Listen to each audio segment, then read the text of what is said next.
उद्धव ठाकरेंनी उद्या मातोश्रीवर खासदारांची बैठक बोलावली।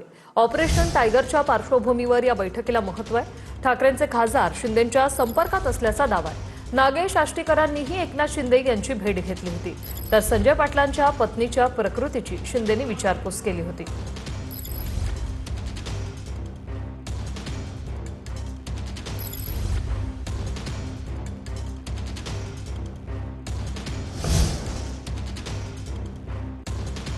उद्धव ठाकरेंची उद्या मातोश्रीवर खासदारांसोबत बैठक होणार आहे। ऑपरेशन टायगरच्या पार्श्वभूमीवर ही अतिशय महत्त्वाची बैठक मानली जाते।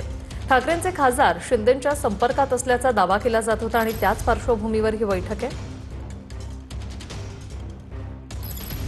या अफवा आणि या बातम्या सातत्यात उडवल्या जात असतात। कुठलं टायगर काय कुठलं ऑपरेशन करतात म्हणजे काय असतं, म्हणजे काय असतं ते पक्षप्रवेश मोठ्या प्रमाणात असं आहे की मुळात जे म्हणतात आम्ही ऑपरेशन टायगर करणार, त्यांचं ऑपरेशन अमित शहाने 100 वेळा केलं। ते काय सरळ मार्गाने जन्माला आलेला गट आहे काय तो मेंढ्यांचा? अमित शहाचा पक्ष आहे तो, ती काय शिवसेना आहे का? आणि विकृती आहे ही एक प्रकारची, पक्ष फोडणं, माणसं फोडणं, माणसं विकत घेणं। लोकसभेचं अधिवेशन सुरू होईल पुढल्या महिन्यात, त्याच्या आधी पावसाळा सुरू होईल। अनेकांना मग त्या पावसात मुंबईला पोचता येत नाही।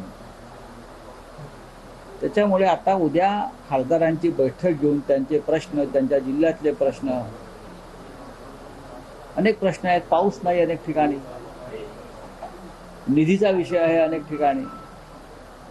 तर उद्या सगळ्या खासदारांना म्हणजे 9 खासदारांना बोलवून त्यांच्याशी शिवसेना पक्षप्रमुख उद्धव ठाकरे चर्चा करणार आहेत।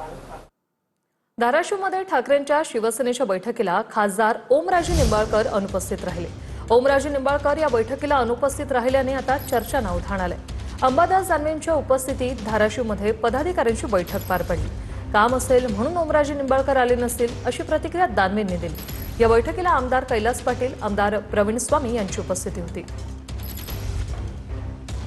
त्यांच्याच कार्यालयात बैठक आहे, बैठक त्यांच्याच कार्यालयात आहे। त्यामुळे काय बैठकीला ठीक आहे, असतील काही कामं असतील, मला असं वाटतं त्याच्यामुळे ते आलेले नसतील, परंतु त्यांच्याच कार्यालयात बैठक आहे। मराठवाड्यातील एका खासदाराला मंत्रीपद देण्याची चर्चा देखील सुरू आहे। हे बघा, सगळे हवे ते पतंग उडवण्याचं काम चालू आहे। कोणाला मंत्री करायचं तर कोणाला हे करायचं तर कोणाला ते करायचं। मला असं वाटत नाही हवेतले पतंग याला कोणती सत्यता नाही।